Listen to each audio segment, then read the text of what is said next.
NYC jail's boss says staff can use force to stop inmate violence. Sections. Tweet. Email. Next article. NYC jail's boss says staff can use force to stop inmate violence. By Reuven Blau. New York Daily News Friday, February 3, 2017, 4 a.m. Tweet. Email.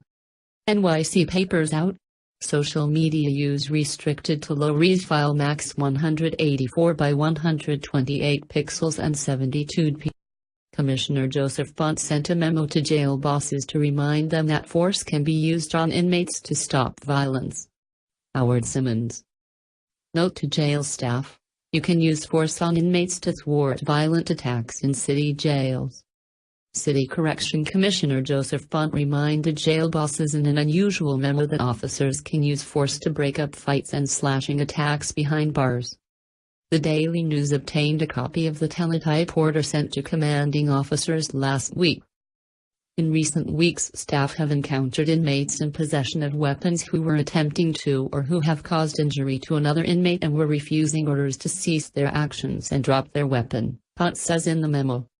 All staff are reminded that force may be used against an inmate. PONTE said officers can use force when they need to defend themselves or to prevent an escape. They can also use force to stop inmates from damaging property or harming themselves.